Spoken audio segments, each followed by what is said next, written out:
खुलुमबाय बे समाव बडलेण्ड इंखं टेलिभिजननि स्टुडिअ आं मिथिका नार्जारि दिनै फुंबिलिनि गाहाय रादाबफ्राव दङ। समाज सिबियारि चन्दन एबा बाले बसुमतारिनि फिन बाखनायथाव खामानि। जेब्लासिम आलादा रायजो बडलेण्ड दाफुंनो हाया अब्लासिम जिरायनानै थानाय नङा बारग' भलन्टियार फर्सनि मावथिफ्रा। डिमाकुसि दख'रा दुलाराय बाथौ गौथुम माइनाव आफादनि बिमा माहारि सावराय जथुम। चन्द्रबाबु नायडुआ 28 साननि थाखाय जामिन मोनबाय।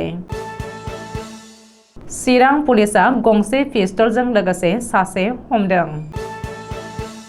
सिमेन्ट मुगाव गणतान्त्रिक नागरिक सुरक्षा मन्चनि 13थि गायसनथाय सान खुंदों। एबसुनि बानजायनायाव टिपकायाव बर' दैदेनगिरिफोरनि जखनथाय।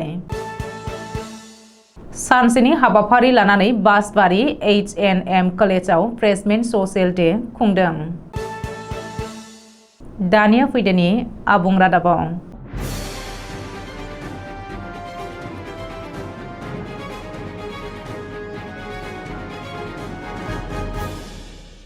समाज सिबियारि चन्दन एबा बाले बसुमतारिया दिनैसिम गासै गं 40 क्लाबफोरनो जार्सि इजारजों लोगोसे जोलुर बल राननानै होबाय।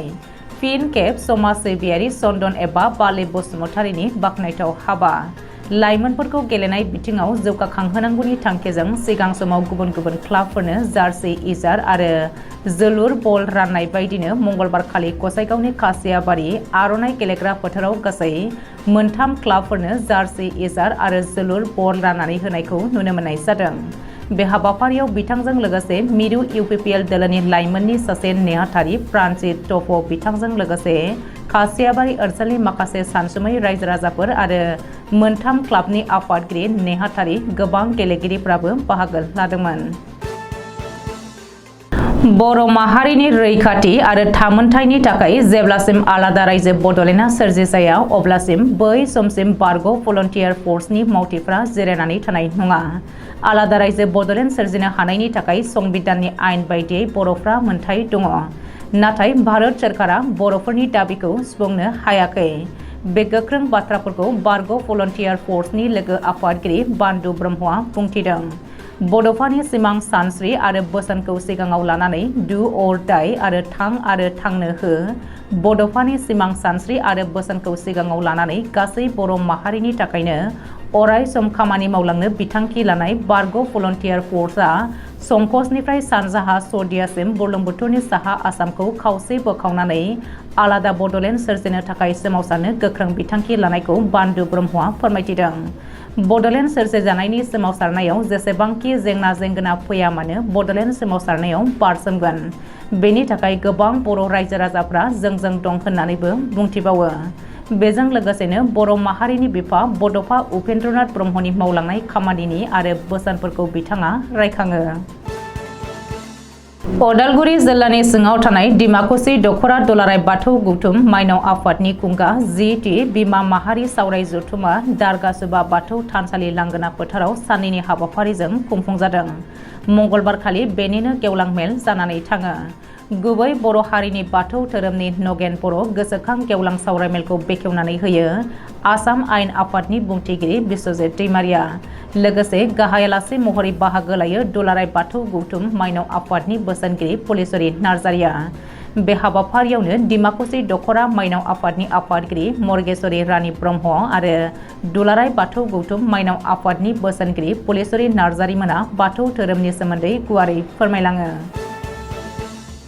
अन्ध्र प्रदेशनि बारग' गिबि मन्थ्रि आरो तेलेगु दशमनि आफादगिरि चन्द्रबाबु नायडुआ जोबथेसालिनिफ्राय गनो थाखाय 28 साननि गेजेरारि जामिन मोनबाय। मख'नो गोनांदि 371 कौटि रांनि स्किल डेभेलपमेन्ट स्किमआव जाख्ल'नायनि दायाव चन्द्रबाबु नायडुखौ इडिआ थांनाय अखाफोर दाननैनिफ्रायनो जोबथेसालियाव जोबनानै दोनदोंमोन। चिरां जिल्लानि पुलिसआ गंसे 7.65 mm पिस्तलजों लोगोसे गर 12 7.65 mm गोथां गुलि आरो लोगोसे 7.62 mm राइफलनि गर 8 गोथां गुलि बोखांनो हादों। बे केसजों लोब्बा थानाय दायनिगिरिखौ पुलिसआ एरेस्ट खालामनो हादों आरो उननि समाव गोबां नायबिजिरबावनानै आयेन बायदियै साजा होनाय जागोन होननानै पुलिसनि सुलुङाव फोरमायथिदों। गणतान्त्रिक नागरिक सुरक्षा मन्चनि 13थि गायसनथाइ सानखौ माजरबारिनि बुधबारिया राज मन्दिरनि नब्लाङाव गाजा गोमजायै फालिदों। जोनोम जाजेननायनिफ्रायनो दैमा सेराव रायजो जाबोनाय रायजो राजाफोरखौ रैखाथि होनाय, जौगाखांहोनायनि थाखाय गोख्रों खामानि मावबोनाय गणतान्त्रिक नागरिक सुरक्षा मन्चनि 13थि गायसनथाइ सानखौ सिलाफोथार जिल्ला गणतान्त्रिक नागरिक सुरक्षा मन्चनि बानजायनायाव आरो माजरबारि दखरा गणतान्त्रिक नागरिक सुरक्षा मन्चनि हेफाजाबजों धेमाजि जिल्लानि सिमेन्टमुग माजरबारिनि बुधबारिया राज मन्दिरनि नब्लाङाव सानसेनि हाबाफारिजों मेहेरगोनाङै फालियो। हाबाफारि बायदियै आफादनि फिरफिलाखौ बेरहोयो गणतान्त्रिक नागरिक सुरक्षा मन्चनि आफादगिरि जारिमिन नार्जारिया। मुंख्लंफोरनो बिबार बावजेनो लेङाइ आफादगिरि गन्देश्वर गगैया। गायसनथाइ सानजों लोब्बा लाखिनानै लेङाइ आफादगिरि गन्देश्वर गगैनि मासे सामलायनायाव खुंफुंनाय गेवलां मेलाव नुजाथियो खौसेथि बर' सुबुं आफादनि आफादगिरि मनरन्जन बसुमतारी, गणतान्त्रिक नागरिक सुरक्षा मन्चनि गाहाय नेहाथारि तुलन सनवाल, बोसोनगिरि कालु दास आरो गोबां दैदेनगिरिफ्रा बाहागो लादोंमोन। क'क्राझार जिल्ला दुलाराय बर' फरायसा आफादनि बानजायनायाव महकुमा थाखोआव खुंनाय बर' दैदेनगिरिफोरनि ज' खन्थाइ 2023 खौ परबतजरा महकुमानि सिङाव थानाय टिपकाइनि गुरुदेव कालीचरण ब्रह्म फरायसालिमानि नब्लांनिफ्राय जागायजेनो।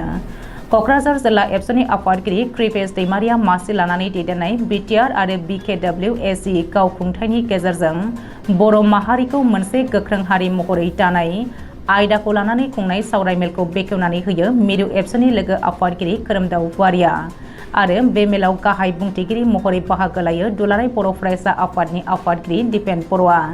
गाहाय बुंथिगिरि महरै बाहागो लानानै बिटिआर गोरोबथानि दफा मावफुंनाय आरो बिनि आथिखालनि थासारिनि सायाव गुवारै बिबुंथि लाखिनानै दफा मावफुंनाया लासै जादोंब्लाबो बिटिआर गोरोबथाया बर' हारिनिनो गोजोन आरो रैखाथिनि गोरोबथा। बेनिखायनो जों बेखौ खौसेयै मावफुंनानै लानांगोन एबा मावफुंहोनांगोन होननानै गावनि बिबुंथिनि गेजेरजों रोखायै फोरमायथियो।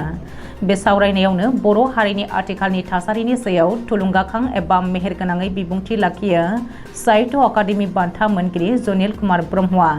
बे दैदेनगिरिफोरनि ज' खन्थाइयाव मोनब्रै दखरा फारियै टिपकाइ, बासबारि, मंगलजरा आरो काजोगाव दखरा एबसुनि बेन्दोङाव थानाय एबसुनि आगुनि बिबानगिरि, बर' थुनलाइ आफादनि बारग' बिबानगिरि, बारग' BLT, बारग' NDFB, बारग' भलन्टियार फर्स आरो आथिखालनि गुबुन गुबुन बर' माहारियारि आफादफोरनि बिबानगिरि आरो सानसुमैफोरा मैखोमै बाहागो लादोंमोन।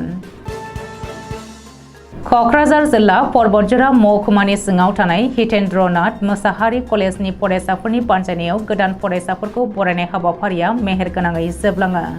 मख'नो गोनांदि बे गोदान फरायसाफोरखौ बरायनाय हाबाफारियाव मेल बेखेवगिरि महरै नुजाथियो बासबारि गोजौ फरायसालिनि बारग' गाहाय फोरोंगिरि सचिन्द्रनाथ ब्रह्मआ।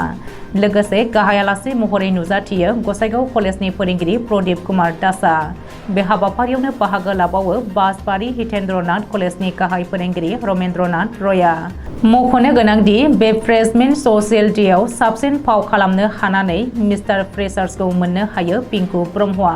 लोगोसे मिस फ्रेशार्सखौ मोननो हायो मौसुमि ब्रह्मआ।